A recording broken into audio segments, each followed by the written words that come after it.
Bagi Anda praktisi manajemen atau organisasi, pasti tidak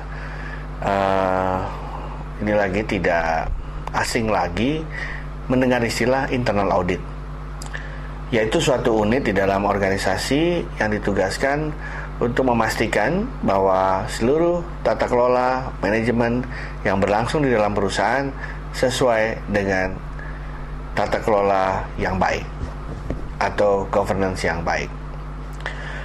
Di dalam mengelola IT, hal yang serupa atau prinsip serupa terjadi. Perlu ada kontrol internal atau internal control yang efektif. Ada beberapa hal yang harus diketahui terkait dengan proses memonitor dan mengevaluasi internal control terkait dengan IT yang ada di sebuah organisasi atau perusahaan. Yang pertama adalah harus dimilikinya kerangka internal control yang sesuai dengan tujuan. Misalnya di dalam sebuah organisasi, tujuan dari kerangka internal control adalah untuk memastikan bahwa seluruh penyelenggaraan IT sesuai dengan peraturan perundang-undangan yang berlaku dan sesuai dengan kebijakan perusahaan itu. Itu salah satu kerangka yang bisa dipakai. Tapi ada juga mereka yang sudah comply atau sudah dilisensi karena berhasil memenuhi kriteria seperti yang diberikan oleh ISO 20000 atau ISO 27001 gitu ya, atau oleh misalnya lembaga lain dari ISAKA dengan frameworknya. Dilakukan proses-proses sesuai dengan kaidah-kaidah yang diberlakukan. Jadi kerangka yang dipakai adalah kerangka yang dikeluarkan oleh lembaga ISO.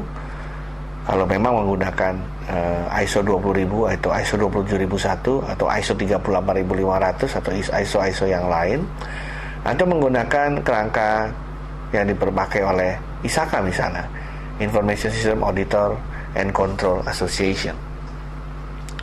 Atau ada juga perusahaan yang membuat kerangkanya sendiri, yaitu pengawasan yang sifatnya melekat di dalam SOP masing-masing karyawannya. Intinya adalah harus ada kerangka yang jelas, prinsip yang jelas, aturan yang jelas, dan mekanisme yang jelas dalam memastikan internal audit berjalan dengan baik.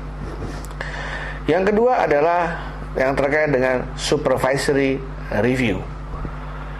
Ini untuk memastikan bahwa setiap orang, setiap insan, termasuk bagian dari unit internal audit itu sendiri, sudah mendapatkan cukup knowledge, ya, cukup keahlian, cukup wawasan untuk melakukan pengawasan yang efektif dan juga efisien. Caranya tentu saja dengan berbagai cara. Yang paling mudah adalah dengan cara supervisory, atau diajarkan atau ditularkan oleh mereka yang lebih handal, baik secara formal maupun secara informal. Alangkah baiknya kalau internal audit itu tidak hanya terpusat pada satu unit, tetapi secara budaya sudah menjadi concern atau kepedulian dari masing-masing karyawan, staf maupun manajemen perusahaan. Yang ketiga terkait dengan control exception. Control exception adalah suatu kondisi yang bersifat spesial atau sedemikian rupa sehingga dikecualikan untuk tidak dikendalikan atau dikontrol.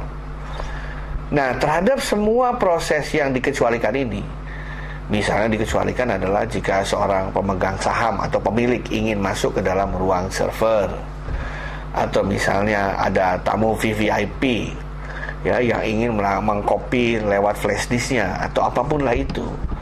Untuk setiap proses atau perilaku yang dikecualikan harus ada kontrolnya juga, harus dilaporkan juga, harus dipertanggungjawabkan juga kenapa itu dikecualikan. Dalam hal pengecualian pun harus ada prosedur yang dilakukan untuk menanggulangi terjadinya risiko yang tidak diinginkan. Berikutnya adalah control self-assessment.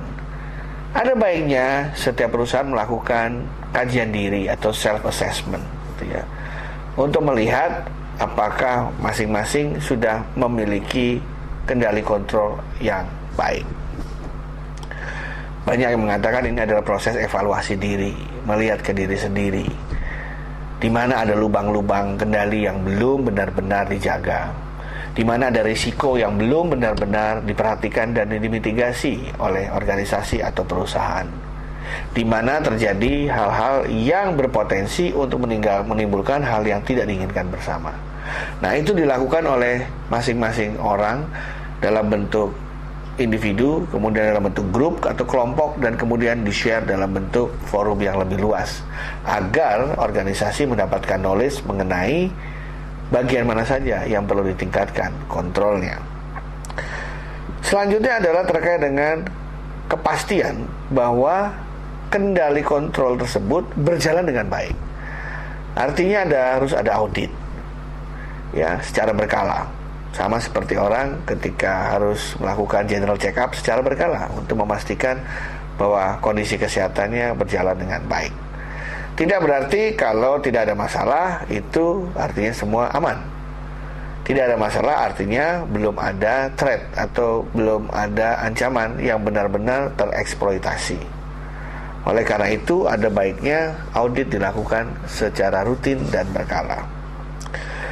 Selanjutnya adalah memastikan pula kendali internal yang ada di pihak ketiga, karena banyak sekali sistem informasi itu yang di-outsource ke tempat lain.